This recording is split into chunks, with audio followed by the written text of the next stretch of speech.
She caught the Katy and left me a mule to ride. The haunting and lovable refrain from Taj Mahal's blues classic harkens back to Katy, Texas's roots as a thriving train depot because the Missouri, Kansas, Texas Railroad, MKT, ran through the town. It is rumored that the town name became an offshoot. Train depots and rice farmland have long since given way to a bustling and growing western suburb of Houston. Katy is a blend of traditional charm and modern architecture, with its old Katy town feel north of I-10 and its new school spirit of growth to the south. It is from this emergence of new construction and growth that Debrill and Associates was born. You can find their headquarters tucked away in the southwest corner of Greater Katy, just north of the WestPark Expressway and east of Cinco Ranch. Founder Henry Debril has graciously agreed to join us in the Guppy Tank.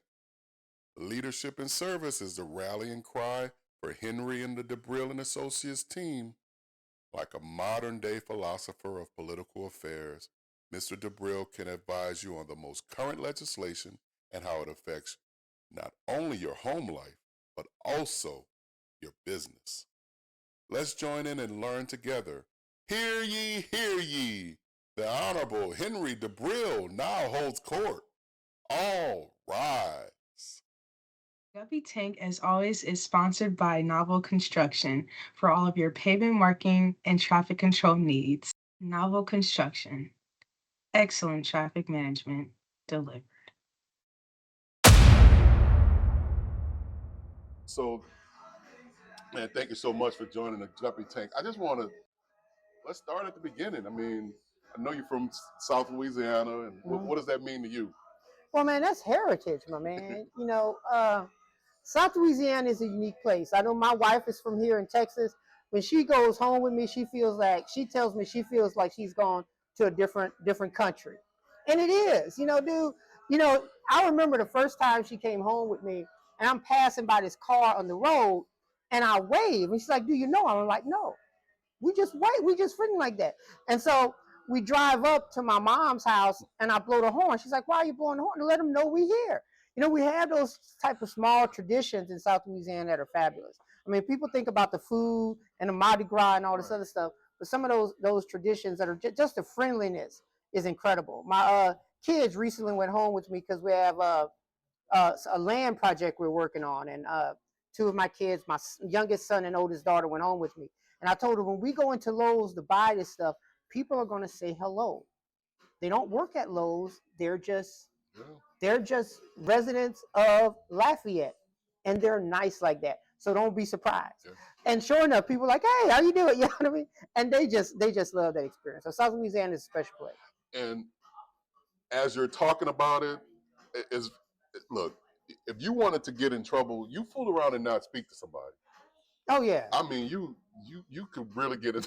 They're gonna come and make you speak. They're gonna come and make you speak. And if mama or grandmama or daddy heard that you didn't speak to so and so because you thought you were too high, that's what it insinuates, that you think too much of yourself. You're gonna get corrected, and you're probably gonna get corrected in public in a way that you don't appreciate. Yeah, that's true. Yeah. So that friendliness is definitely baked into the culture down there. Yeah. As you're talking about it, I thought about some of those days, and then take us to high school life. What was high school life like? Man, high school was an incredible experience. Because I was at a small high school, what we call a 3A high school here in Texas. I had the opportunity to be in multiple clubs. I had the opportunity to play football and also be in the band. Now, one of the key things in South Louisiana, in Texas, Friday Night Lights, being on that field is everything for the band. It's not everything for the band in South Louisiana. So I could go do my work on the field. I started in the football team, so I could do that. But then come Sunday or Saturday, you marching in somebody's parade. You might be marching the Rice Festival, the Yamboree, the Crawfish Festival. Man, they have a festival for everything down there, so you're marching in that parade. So then you can go and do that as part of the band as well. Mardi Gras. We would have Mardi Gras parades for a week.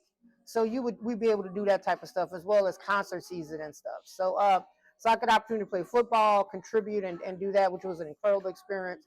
Lifelong friends made through that, as well as be a member of the band, as in many clubs. And that's why I really started and got involved in government. I was class president twice, served in different capacities, even led a protest one time. So I got involved in that type of stuff very early. Henry Debril, the rabble rouser. Yeah. You had to get some things. I wasn't the lead on it, but I was involved, yeah. And it showed me how to get involved in those types. And it showed you that we can make a difference, and we did. We got some fans, man. We made a difference. Yeah, we have a voice, and then you went to college.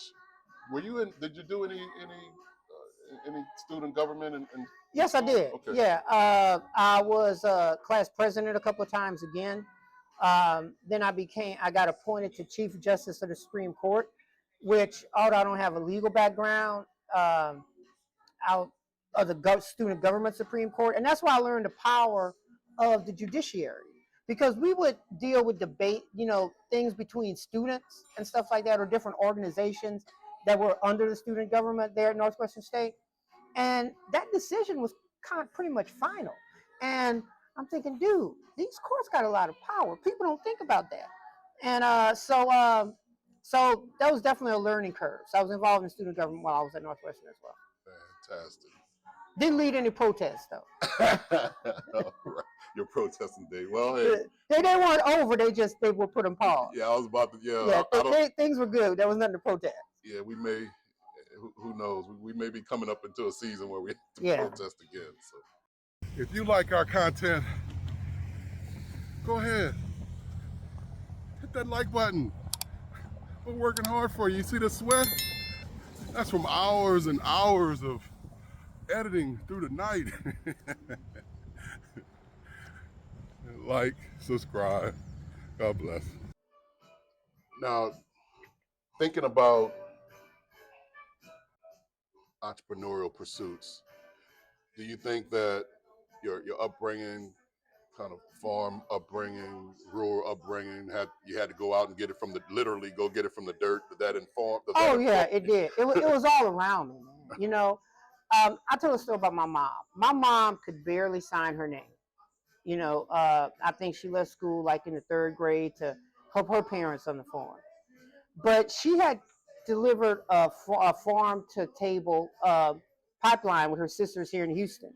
We had eggs. I had to go pick eggs every day. I get back from football practice, tired as all get out. I was a starter and I had a hard coach. So, we run that Robin, Nebraska right until we got it right every day. So we didn't just stop at 5. Sometimes it went later. But you get home, you had to go pick some eggs. So, but what she did is she took these eggs, she put them in cartons, and when some of her sisters or her brothers would come from Houston, they would buy some from her and take it back with them. And then they would in turn sell them here in Houston. Wow. And she continued that till I moved to Houston. I remember carrying eggs from Houston when I went visiting. Now, this is a woman who barely had a 3rd grade education.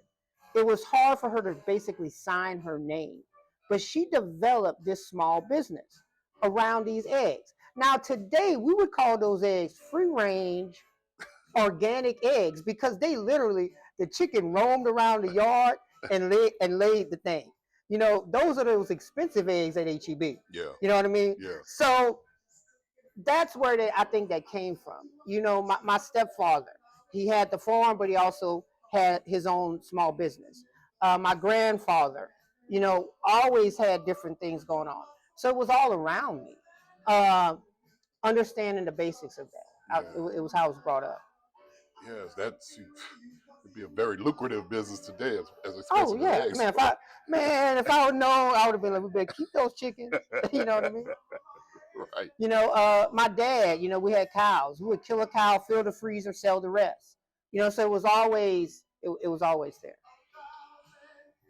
And so now let's talk about the fantastic venture that you have now since 2013, I believe. Yeah. Debrill and Associates. Yeah. Well, Debrill and Associates started out as a purely a political consulting firm.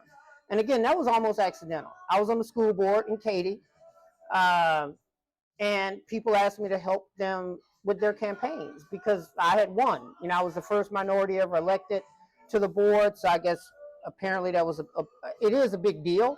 But in political circles, it was a big deal because you broke through.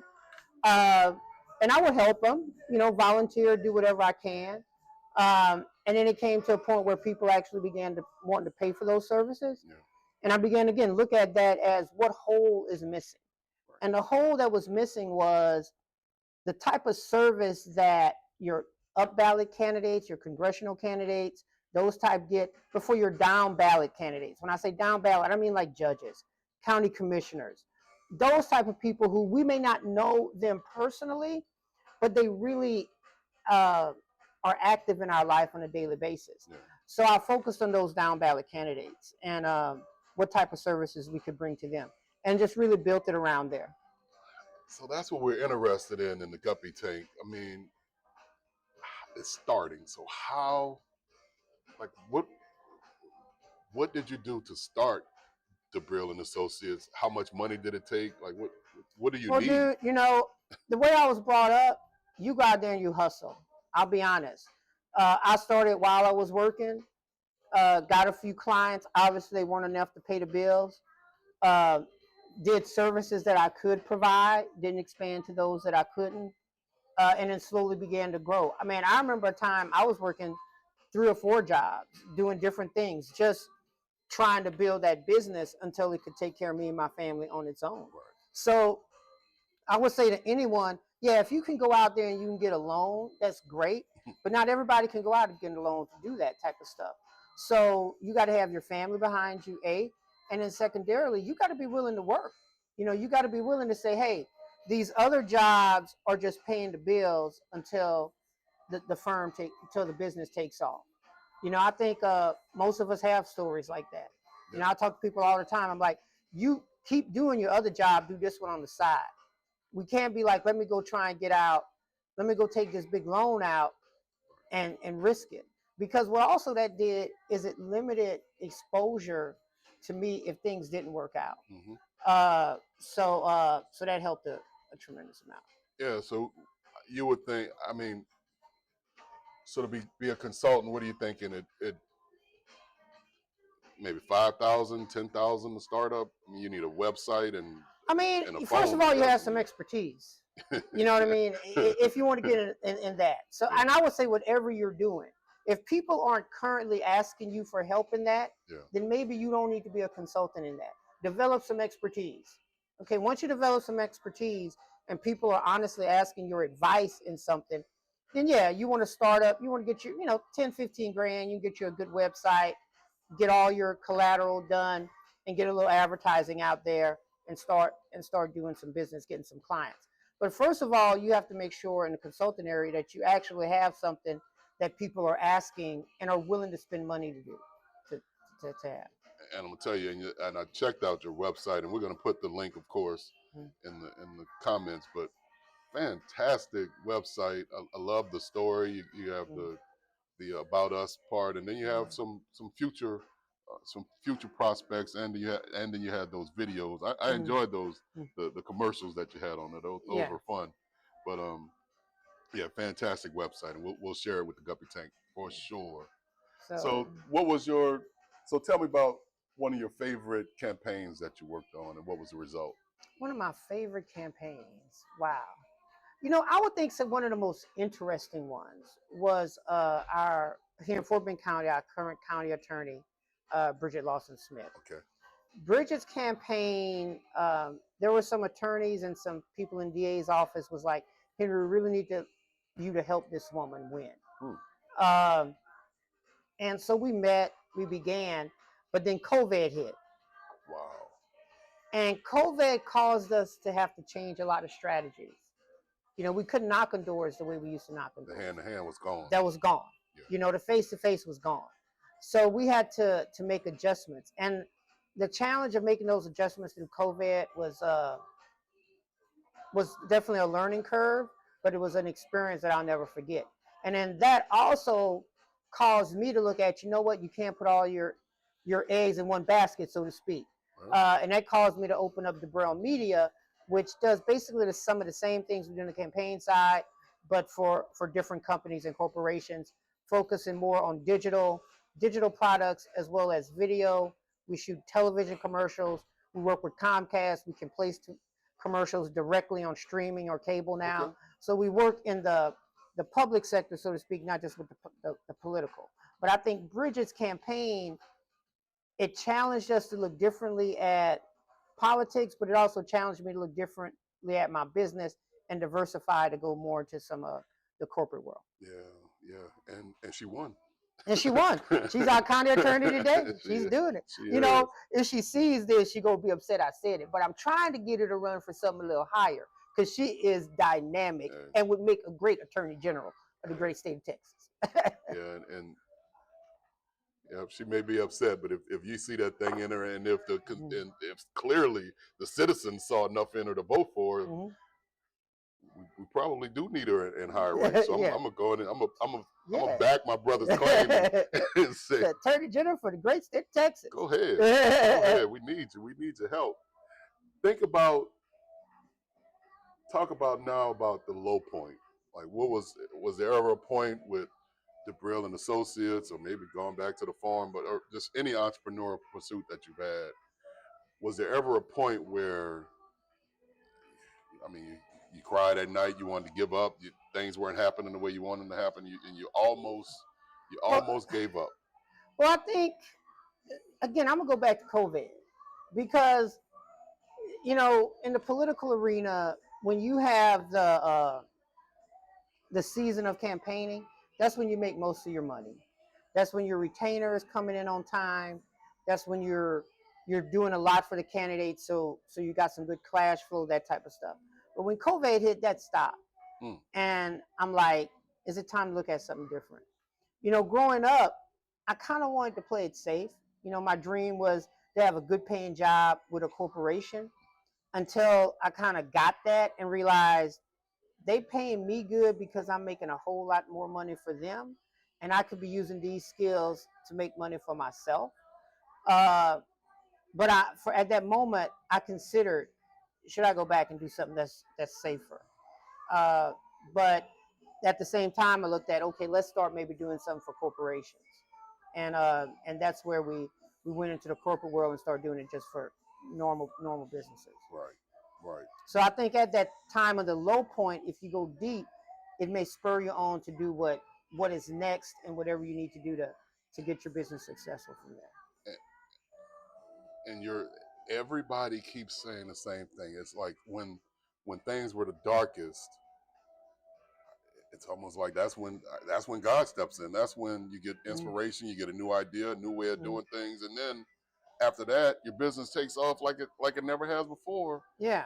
Based on something that, if you didn't have that peril, you wouldn't have never gone in that direction. Yeah, and you need to recognize those points, you know, and you need to recognize your skill set and the right people to bring alongside you at different times. You know, we're at another point right now. You know, I'm at a point where I see the opportunity for tremendous growth, but I need that right person to come alongside to help push for that tremendous, that next level of growth. So it's important to constantly reevaluate and see where you need to go next. So that's a great point. That's the point at this interview, or discussion, we call it. That's the point in this discussion where we want to know what's next for Debrill and Associates. We're gonna have Debrill and Associates all across the nation. We're gonna be working the next presidential campaign. What's next, bro? Well, you know, man, politics is getting kind of crazy. You know, I really enjoy Debrill Media, working with regular businesses. So I would say this year our focus is really going to be to grow Debrill Media. I really want to focus on working with regular businesses, particularly small businesses, and helping them get to the next level. You know, we're working with a business now, total rebrand. We're getting to rename them, redo their logo, start from scratch. Man, we love doing stuff like that. And, you know, you can see the reward immediately. You know, I'm not going to leave politics, but the reality is, as crazy as it's getting, if we can expand Debrill Media, then on the Debrill Associates side, we can pick candidates who we really want to work with because we believe they're going to be good public servants. And really on the Dibrell Associates side is really going deep locally. You know, we get a lot of attention at the national news and the national political scene, and sometimes it deserves that. But what affects our day-to-day life more than anything is locally. You know, folks like your county commissioner, dude. People don't even know what a county commissioner is most of the time. Man, but if you drive on a road in the state of Texas, you go to a park, you get services from EMS to police. That is funded through something called Commissioners Court and those county commissioners. These folks are some of the most powerful people in the state of Texas. We need good people serving in those seats. And all the time, we don't even know about them. The judicial candidates, people serving as judges. Hold up, We need really people, man. Hold up, before you leave that, let me, and I know other states, Texas is unique. Texas is in a growth curve, the likes of which I've never seen in my life. Texas has, of the top 10 growing municipalities in the nation, Texas has 3 of them. Number one being Austin, and Houston's in top 5. So when Henry talks about this commissioner's court, these commissioners, we're talking about billions of dollars in road projects, for instance, just the road project side of it, that they have power over which contractors get this, which contractors get that, and me being in construction, I've kind of had to deal with it firsthand.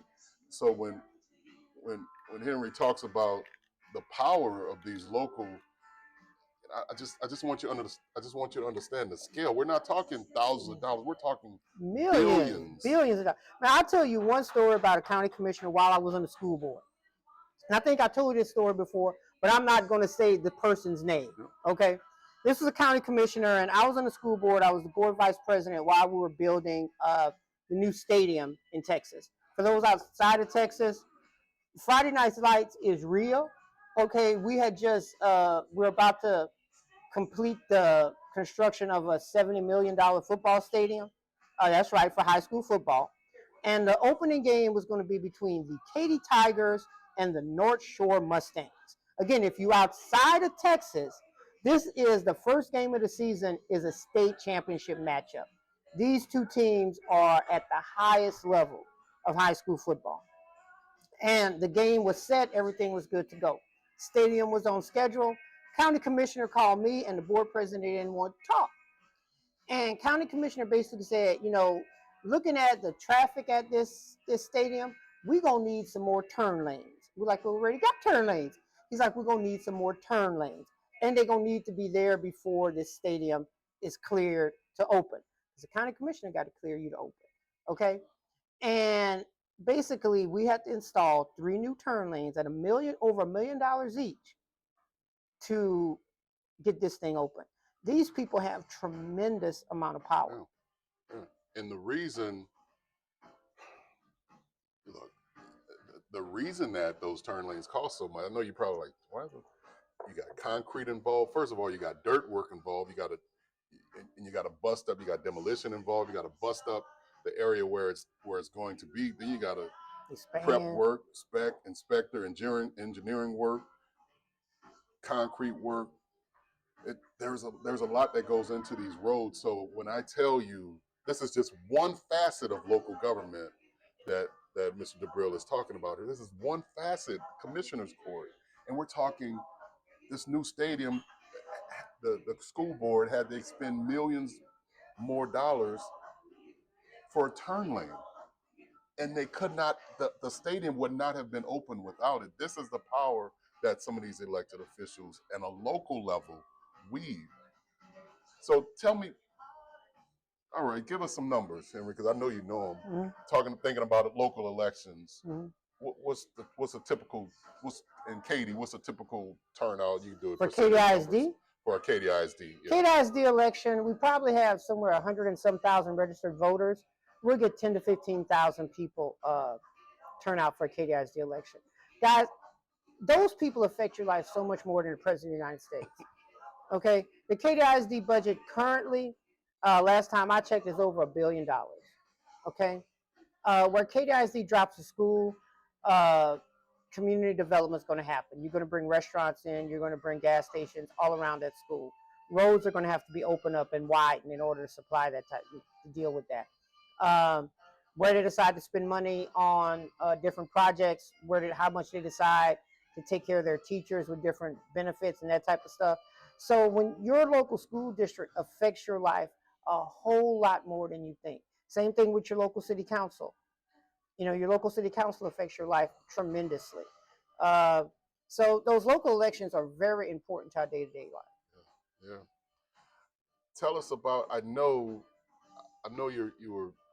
We've talked about it. You had this vision of getting the blacks in the area, and this is not a statement of hate. You all know, you know me, but I'm going to say it anyway. It's not a statement of hate.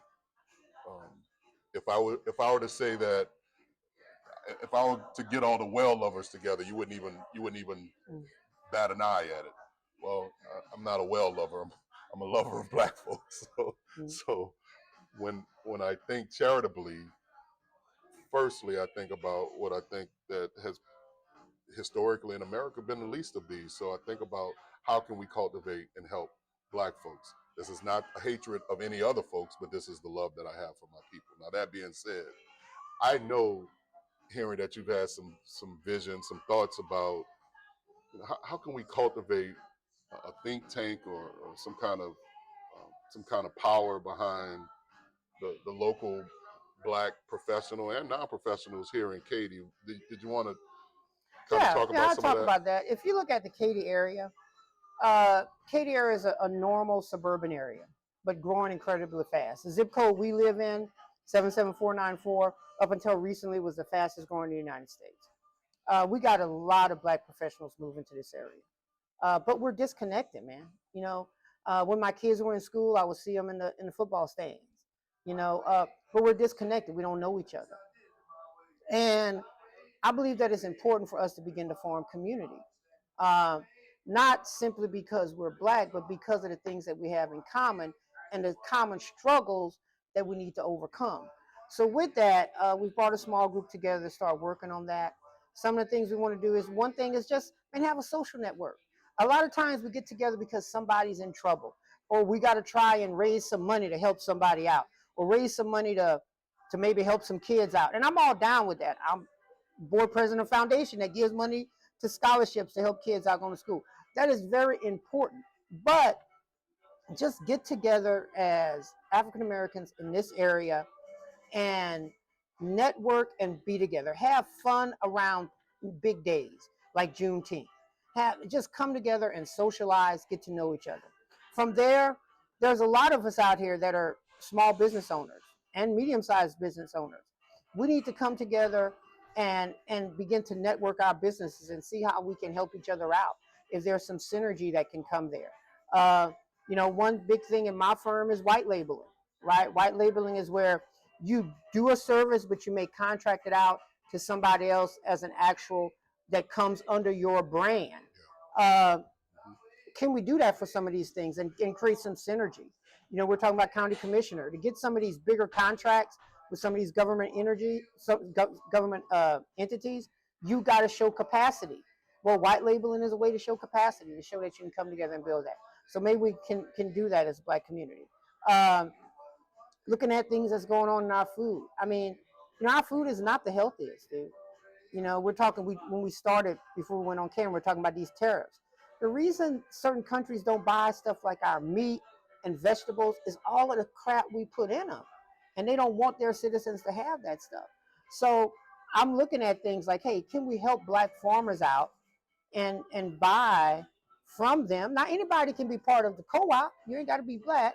We just leading it, but get directly from farm to table some high quality stuff. And that's really kind of ironing my mom, because you know those eggs would be so expensive in HEB right now, bro. So that was a farm to table thing she created. We came up with those fancy terms, but she just did it. Right. It was already. And I want to thank you for the vision that you have, and I'm honored that you asked me to be a part of some of these think tanks. And I want to say again, because I don't want folks to get it wrong. Now, if we were talking about if if we were Asian, God bless our Asian brothers and sisters, if we were Asian and we were talking about building another Asian town in Katy, folks wouldn't bat an eye. But there's this thing that it seems like all of a sudden when we talk about black issues, some people recoil. Don't recoil. We're not talking about anything hateful, violent, or anything like that. We are talking about empowerment. We're talking about empowerment, and we're actually talking about love. So take it the right way. And we're talking about black leadership, man. You know, a lot of times because we shy away from doing things, we don't step out there and lead in those things. And I'm not saying that we don't want other people involved. We start up some type of, African American chamber. It's not going to be called that, but whatever. Everybody can join, but the founding members, the leadership, is black folks. So we're going to be concerned more about issues that face our businesses that may not face others. We're talking about the farm to table. Man, talk about health in the black community. You and I are talking about it. When we walked in, we got to work to be healthy. Diabetes, those type of things. What do we have to do to reduce those things in our community because they're higher at risk? So it's about coming together to deal with the things within our, and other people can join, but we're leading because we're going to take care of the issues that face our community. Absolutely.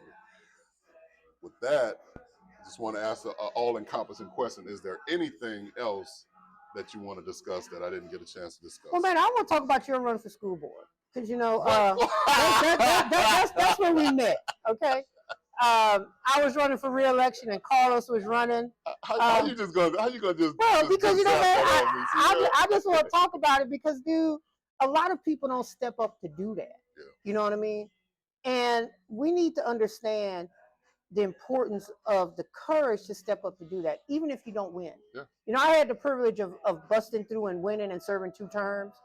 But when I was running for re-election, I wasn't elected to a 3rd term. Yeah. But you got to step up to do those things. And it is important because we need that leadership out there. So if someone is out there and they're thinking about that, then, dude, if you don't have to reach out to me, reach out to somebody in your community and take that step and learn to serve, particularly those local levels, school board, city council. Those things are vitally important. Mud board, if you're in the state of Texas, man, get what mud you in and see if you can get on your mud. Y'all might not even know what a mud is, municipal utility district. Those are the people that provide your water and sewer. Those mud boards are a public entity, and a lot of times people are elected to those with 50 votes, but they have a lot of power. They provide your trash. They can even provide police protection for your community. It's vitally important to do that. Yeah, absolutely. Well, thanks for the shout out and thank you, man. Thank you so much for sitting in on the Guppy Tank. Debrill, this has been, I knew it was going to be a good one. I know this is going to help a lot of people. So God bless you, man. Thank you so much. Bless you, my man. Bless you. Appreciate you. How about that? I don't know about you. I feel like these Guppy Tanks are getting better and better. I'm learning more and more and more. Aren't you? Yeah. Thanks so much to Henry Debril and Debrill and Associates and the entire team. We learned so much about political strategy and about what we want to do for the next election and what we want to do in the meantime before the next elections. More importantly, holding our elected officials accountable. Thank you so much for teaching us. Thank you so much, Henry Debril. Godspeed to you and to the team over there. Now, as we always do, what's next? Y'all remember?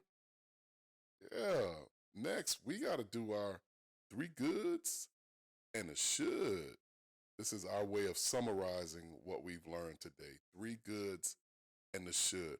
First thing we learn about Henry and his mother and his family's agricultural background and how this set him up for everything else that he was going to do in life. This was the foundation of what else he was going to do in life. And he was able to win that seat as far as the Katy ISD board seat, and then that catapulted him into a career of political strategy. As far as a low point, recall he talked about during COVID, he had to pivot. He had to learn how to do his business without canvassing. Now, if I had to give Henry and Debrill and Associates one thing to look forward to, or should, AI, man, how can you utilize AI such that maybe you use it for your marketing campaigns, maybe you use it for your next ad campaigns, maybe you use it for the strategies yet to come. At any rate, thank you so much. And once again, that's another Guppy Tank done. Los out. God bless.